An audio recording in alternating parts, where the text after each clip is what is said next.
Hello, good people. Welcome back to another blessed message with Lady Nye, also known as Minister. Hey, hey, hey, hey, hey, hey. Ow, ow, ow, ow. Mm. Ow. Welcome back. Okay, so I got a lot of things going on. Okay, at once. However, God gave me a fresh word, and He said it was time to speak up, to share the word with the people of God. Okay, so before I get into that, I will say that I did finish this third book called Why Did You Kill Me? It's from the perspective of Lazarus, who is the main character. Okay, and it's biblically based.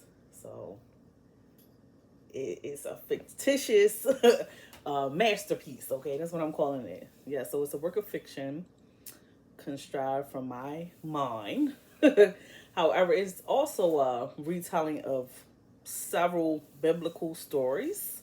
So, for those who don't know, my style as an author is to intertwine multiple stories into one. So, you'll see that throughout this particular piece of work. However, it's kind of different from the first two because it's told from the standpoint of a narrator.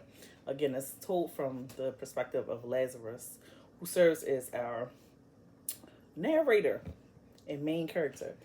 So yeah, it's and I went a different direction because I think the first two were like romance, and then the other one was it focused on bullying and self-esteem issues, and this one it's more like a mystery. So it's an uncovering of events till we get to the finale. Yeah, until we get to that finale. So I like it. I will say this is a short story.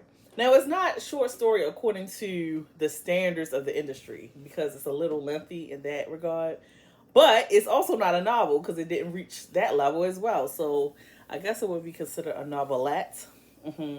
But I also shared that my style of writing is no fluff, straight to the point. Okay. So for those who are interested in having a nice time cozied up by the fireplace with some hot chocolate or some warm tea, then this is a good read for that. I would say that you will be intrigued. You will be captivated, and you will want to know more as you proceed reading. So it's not a lengthy read, straight to the point, not a lot of pages, not a lot of fluff that you have to navigate through. So, yeah, for those who enjoy that type of reading or that style of writing, this is for you. And also, I would say you should have an open mind when it comes to literary works, creative works of any sort. So there have been poems that have been written. They're like one lines, okay? So, or one line, I should say. But yeah, I'm excited about that. So I'm just waiting for it to get the final approval. So it should be anytime this week. Yeah. And I'm still waiting for my copy of Cut It Out, which is that second book, and that's on its way. So this is just the introduction. You know, I had to serve as the marketer, the promoter, everything, okay? And that actually leads directly into our message. So I wanted to also share my toolkit. This is my tools. Now they look like tools on the surface, but these are actually pens, okay? Isn't this so adorable? A hammer, screwdriver, a wrench, and it came in this little bag and says, "I can fix that." That should be my motto because I definitely can. And it also has a little notepad that resembles a tape measure. Now I got this from Five Below. You know, Five and Below. It's actually Five Below. It's a great store for little knickknacks and specialty items that you won't find in other places. However, I love these pens, and you know we love a good writing instrument. It writes really smoothly. So yeah, I love these pens. So I looked on Amazon just to see if they had similar items, and they do. Of course, they're more expensive. However, I think I'm gonna invest in this. This is definitely gonna be a part of my branding, I guess, a part of who I am when it comes to writing, because God has been telling me that He's gonna give me what I need to pursue my passion, to work in my craft, my artistry, whatever that is. And as a writer, you need a good pen, somebody. So for me, I write things out physically in a notebook, okay? And oftentimes I know we've gotten away from that and we type things out, but for me, sometimes it's just when I want to jot things down, I like to have it written in my handwriting with my instrument. So again, he provided me the tools that I would need to do this. Okay, so this is what God has been telling me. Someone is mad because you know they always mad. They always mad. Someone is mad because you are doing the job or the work of an entire committee or team. Yeah. So as I stated, when it comes to my particular business endeavors, I'm serving as everything from the writer, director, producer, creative genius, designer, housekeeper, financial planner, administrator, marketer, promoter, all of these things.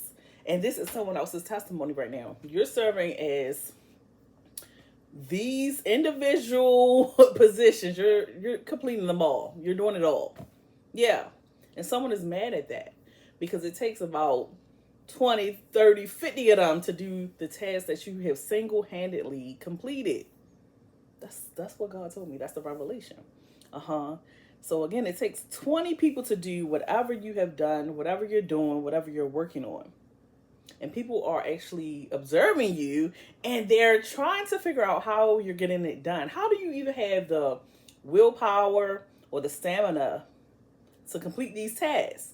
Now, I told you that personally I've been working on writing my novelettes, apparently, my short stories, my novels, all these things. So all three are kind of different in terms of sizing and detail and theme. However, I've been working on those, but I also have been working on these workbooks concerning this curriculum that I'm designing related to mental health care and support, addressing issues such as conflict resolution, team building, personal development, all these things. So I'm working on these workbooks simultaneously while I'm writing these novels and while I'm pursuing other business endeavors, okay?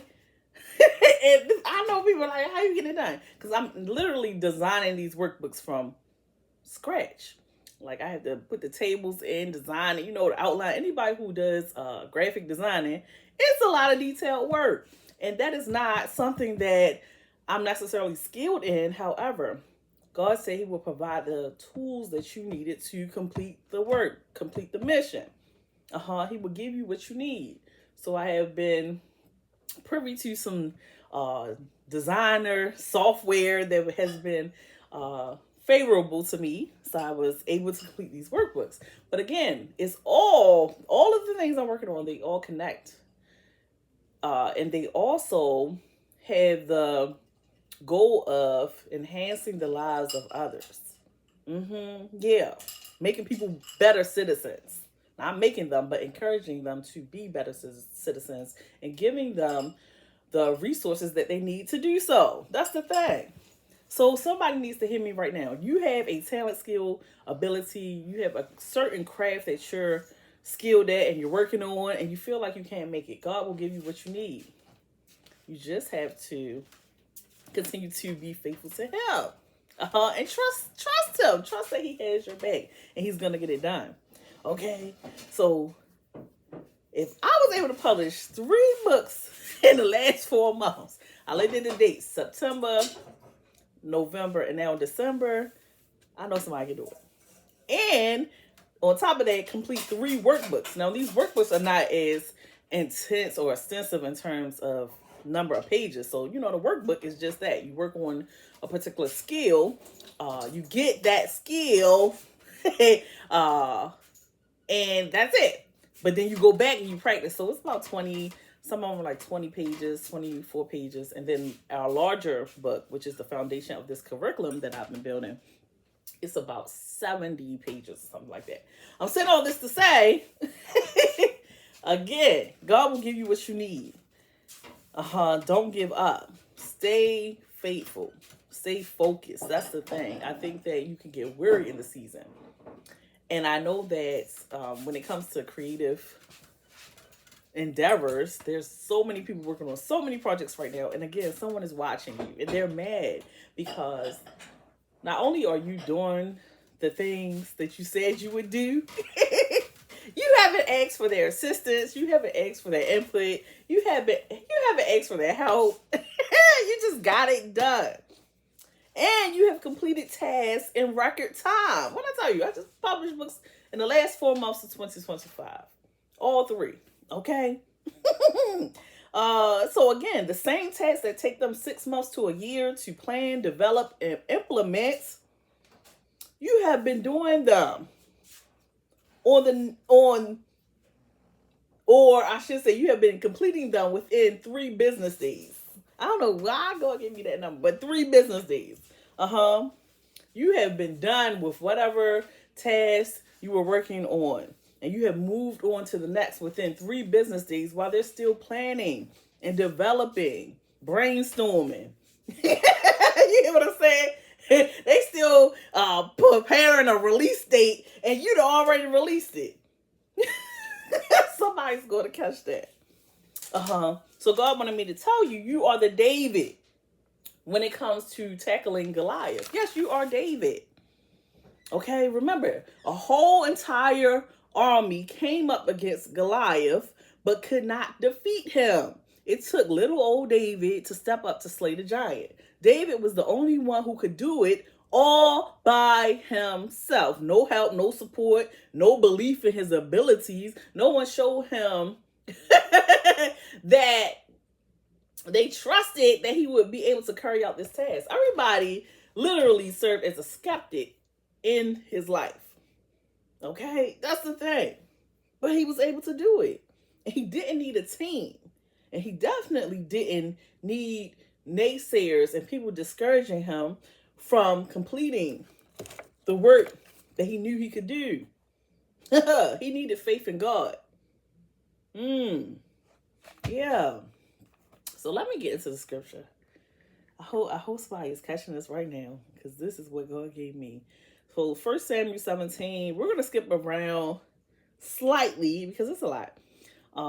But 1 Samuel 17, starting at verse 3, says, the Philistines occupied one hill and the Israelites another, with the valley between them. So these particular tribes were going to war against each other. The Israelites versus the Philistines. Goliath is on the Philistines' side, okay? So he's their secret weapon. You hear what I'm saying? He's the one that everyone is kind of afraid of, okay?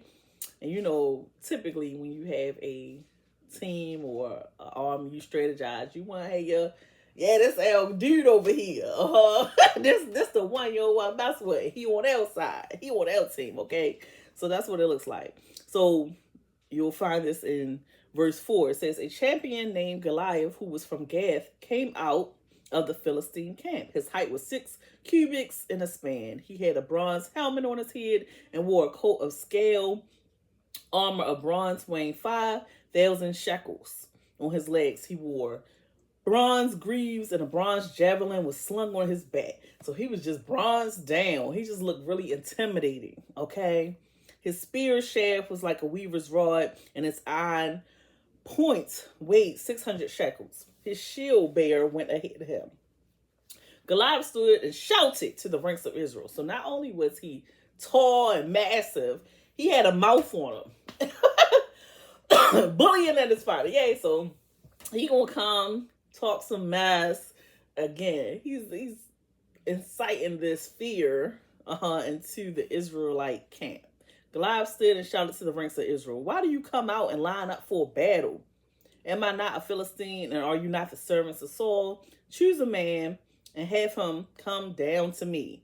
If he is able to fight and kill me, we will become your subjects. But if I overcome him and kill him, you will become our subjects and serve us. Then the Philistines said, this day I defy the armies of Israel. Give me a man and let us fight each other. On hearing the Philistines' words, Saul and all the Israelites were dismayed and terrified. Again, afraid. Now, this is speaking in the sense of a war, okay, a physical battle. But again, there are certain tasks that you have tackled, you have been able to overcome, You have withstood the test of time. Yeah, you have pursued your passions and accomplished your goals. And there are still people afraid to even touch some of the things that you were able to touch and complete.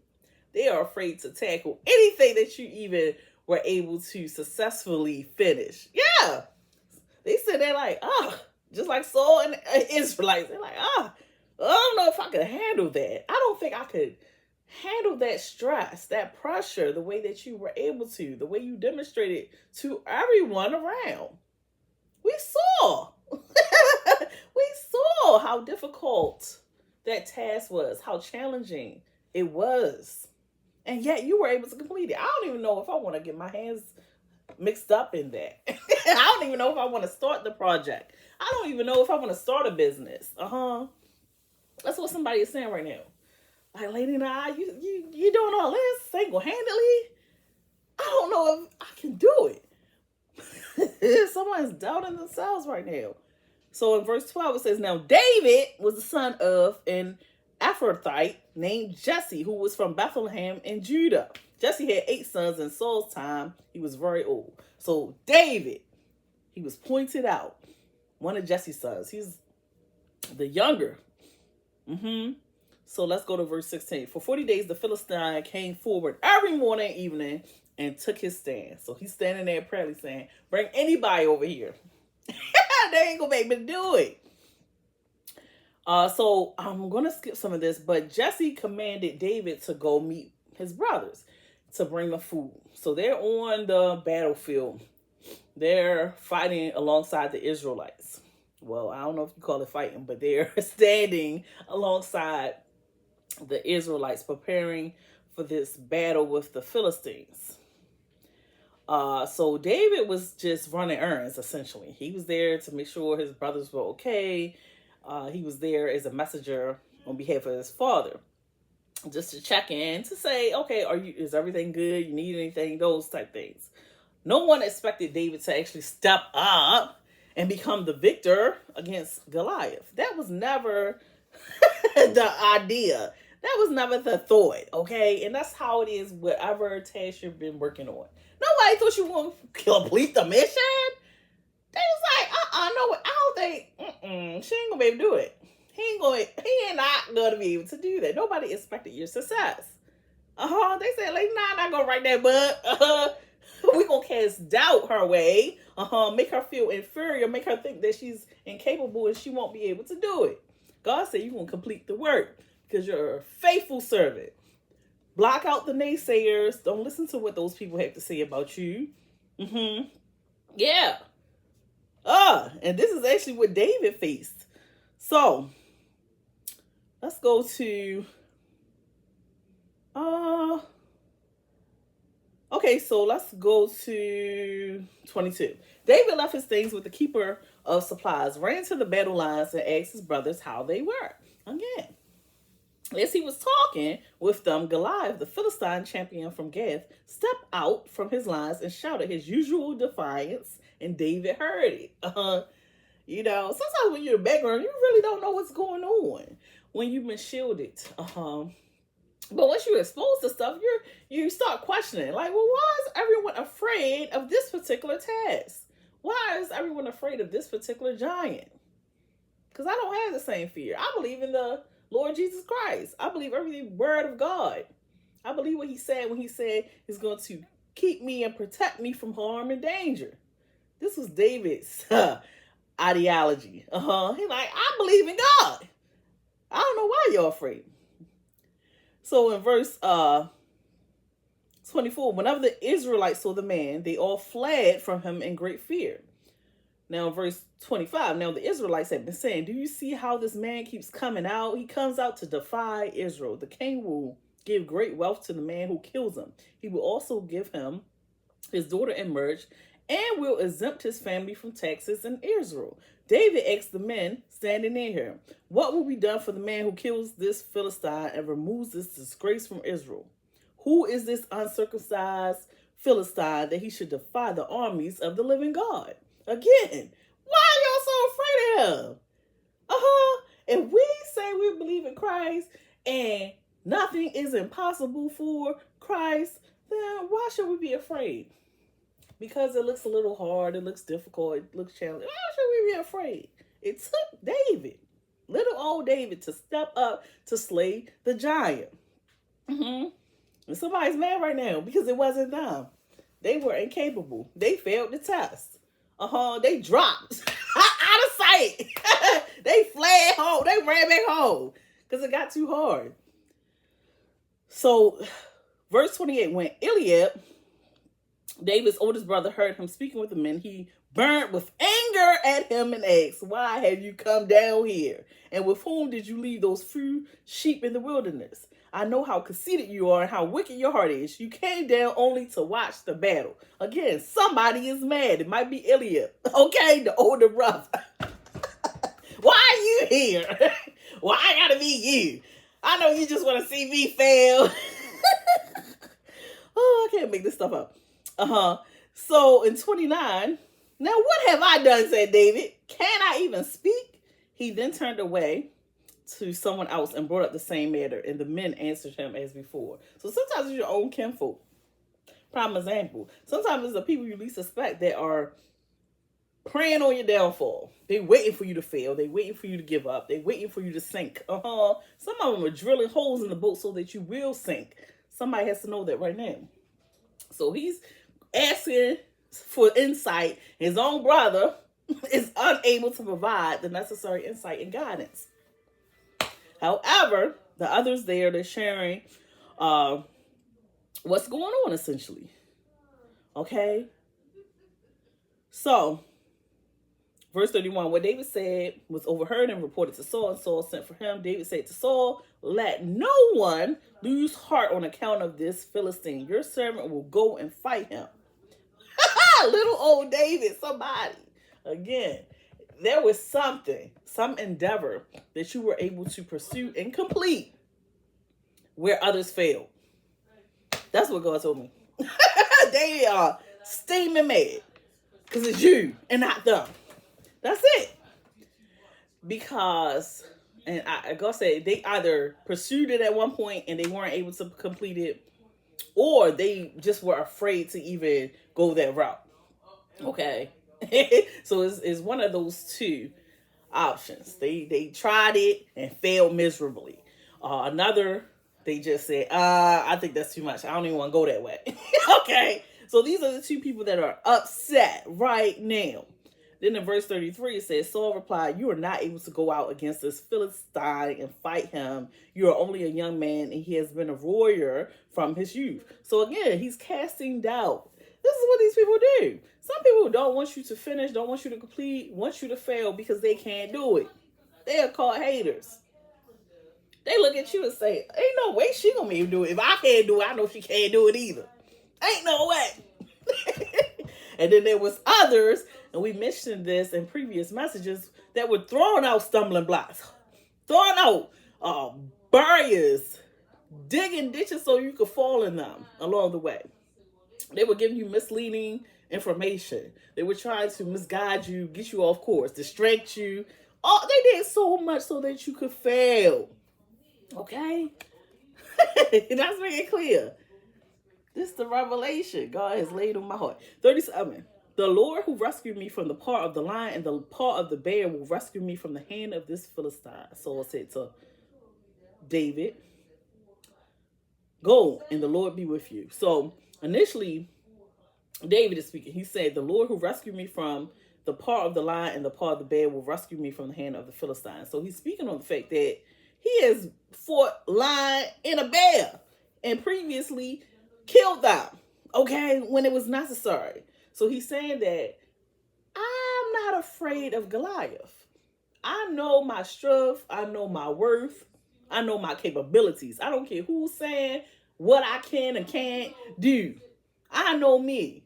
And the thing is, I'm not even standing on my own strength. I'm standing on the strength of the Lord, because I realize and I believe that God will have my back. He will protect me, guide me, lead me. He will get me out of any and every situation according to his plan and his way and his will. This is what Goliath. doesn't understand, but David knows. This is what Saul doesn't understand, but David knows. This is what Eliab doesn't understand, but David knows. Saul said to David, go, and the Lord be with you. I'm going to pray for you. Okay, essentially, you know the people just like, look, I don't think you can do it, but I hope you make it out, okay? And that was the same thing that happened with Daniel in the lion's den. Remember that? The king said, I hope your God does what he say he gonna do. Otherwise, you are meat. You gonna be dead meat. That's what he said. So you'll have people along the way who cast doubt. They'll throw shade. They look at you funny. They side eye you because they're like, I don't think he's gonna be able to do it, but Godspeed, good luck. That's what they say. So let's continue. We're gonna jump down to verse 45. It says, David said to the Philistine, you come against me with sword and spear and javelin, but I come against you in the name of the Lord Almighty, the God of the armies of Israel, whom you have defied. So you stepping on God's toes. I take that personal. Okay? I take that personal. This day the Lord will deliver you into my hands, and I'll strike you down and cut off your head. So he made a declaration. What they say, be careful what you say and all these things. David is sure about his position. He's sure that God will guide and lead him properly. What I tell you, starting off with this message, God will give you the tools that you need to be successful in that endeavor. Whatever that skill, talent, task, ability, whatever it is, God will give you the tools that are necessary to complete it. You just only have to believe. And David had the belief the size at least of a mustard seed. It was massive, but at least the size of a mustard seed. And that's what we need in this hour, this season. So some people are looking for a cheering section. They're looking for people to support and nurture them and cuddle them. God said that might not be the case. You have to stand on the faith of Christ. Rest on the promise of God. Rest on the promises of God. That's it. That's all you get. You might not get support. You might not get financial backing. You might not get encouragement.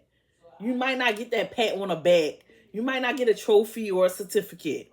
Do it anyway. That's what God told me. Stand on the promises of God. So let's continue on. 46. This day the Lord will deliver you into my hands, and I'll strike you down and cut off your head. This very day I will give the carcasses of the Philistine army to the birds and the wild animals, and the whole world will know. The whole world will know. The whole world will know that there is a God in Israel. Okay? That's the thing. This is why God uses certain individuals. He wants them to know that it's God who did it. That underdog, that person you discredited, that person you spoke bad about. Yeah. You drugged them through the mud. You tried to sabotage them. You tried to ruin their reputation. Yeah. You slandered them. He's going to use them to shame. To shame the whole world. That's what he said. So the whole world would know that there is God in Israel. That's it. All the glory, all the honor, all the praise, all the reverence belongs to God. He gets all the credit. So he's going to take that person who didn't have much help. Yeah, they ain't had support along the way. And that's the thing. He's going to leave people confused. He's going to leave them wondering how this person got over. How I got over. How did they make it through? And you're going to have no other option but to know that it was God. That's what God told me. You're going to have no other option but to believe and know that it was God. For 47, all those gathered here will know that it is not by sword or spear that the Lord saves. For the battle is the Lord's, and he will give all of you into our hands. Y'all going down. Because this is what God says is going to happen. You're going down. I don't know what it looks like. I don't care what it looks like. I know you got Goliath on your side, and he's a giant. Yeah, I know that. But you're going down. That's what God said. Yeah. So this is the thing. Somebody thought that because they had resources, connections, wealth, beauty, cars, money, clothes, that they were on top, that they were sure to defeat this opponent. They were sure to win this race. They were sure to claim the spot. That's what they thought. God said, you're going down. That's what God told me. Can't make this stuff up. Read your whole entire Bible. So, 48. As the Philistines moved closer to attack him, David ran quickly toward the battle line to meet him. Reaching into his bag and taking out a stone, he slung it and struck the Philistine on the forehead. The stone sank into his forehead and he fell face down on the ground. So David triumphed over the Philistine with a sling and a stone without a sword in his hand. He struck down the Philistine and killed him. And then in verse 51, David ran and stood over him. He took hold of the Philistine's sword and drew it from the sheath. After he killed him, he cut off his head with the sword. Okay? When the Philistines saw that their hero was dead, they turned and ran. Okay? Somebody. This is somebody's testimony right now. Okay? They see that you were able to defeat that Goliath. You defeated that giant. You was able to overcome. Somebody shaking in their boots right now because they're like, how did you manage to do this? But you have to know it was all God. Nothing but God. This is the thing. Again, they are afraid to do what you've done. You stepped out on faith. Yeah. You focused on building your house while they attempted to tear you apart. Yeah, you stayed focused. You remained faithful, you stayed focused. You remained faithful and you stayed focused. You remained faithful and you stayed focused the whole entire time. You didn't blink, nor did you flinch. You just stayed faithful and focused on the assignment. You kept building one brick at a time, no matter what. Even when the storms came, threatening to tear your house apart.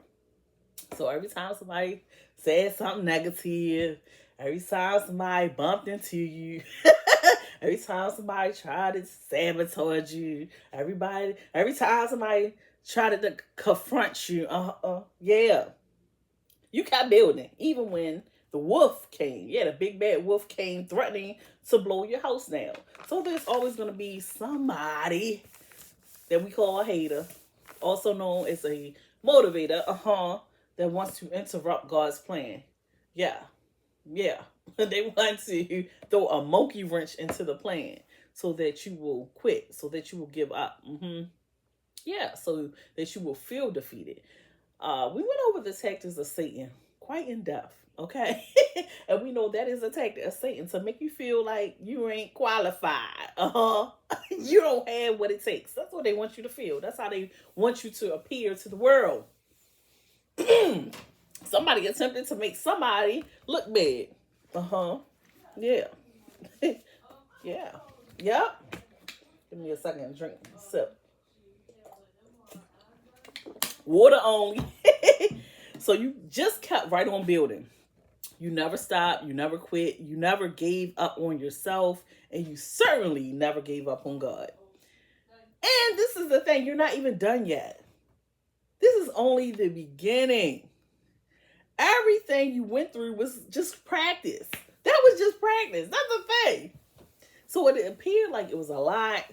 But sometimes, in order to be prepared for your next level, the big show, the big main event, you have to go through certain times of pressure. Yeah. Certain situations and circumstances that will prepare you, for that next level. So again, it was just practice. It was just the warm up for the real game that's about to come. And you're ready for it now. That's what God said. Keep focused on what you have to do. So what? If you have to take baby steps, if you have to start at the beginning, so what? Do it anyway. So what if your prototype, doesn't resemble the prototype of others? So what? Keep going. You've been a good and faithful servant all this time with practically nothing. This is the thing. When I'm telling you I'm creating these novels and literature and workbooks and curriculum, all these things, I'm doing it with nothing in terms of no one's handing me a template. No one's telling me, hey, this is what you write, this is what you say. No, it's from lived experience and knowledge. Of course, the Holy Spirit. That's what it's coming from.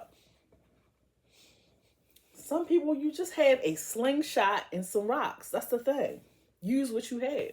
God will give you the necessary tools. In other cases, you just have a notebook and some pens. That's it. Whatever you've been doing, keep on doing it. Keep writing, keep cooking, keep speaking up, keep showing up, keep singing, keep dancing, keep laughing, and keep praying. Most important, keep being faithful to God. Okay? And that's the blessing message for this video. I want you all to continue to sit pretty and walk heavy. Go get some of these books, okay? Naja Alabi, Nigeralabi on Amazon. My workbooks will be available on my website. Right now, they're ebooks. If you want a hard copy, it's a little more pricey. However, we can get that done as well. But I say all this to say that whatever your endeavor is, pursue it. If it's aligned with the will and the way of the Lord, and He is commanding you to do what you're doing, do it. Do it anyway. All right? So I hope this is inspiration. I hope everyone has a wonderful holiday season. Okay? I'll talk to you real soon. Take care.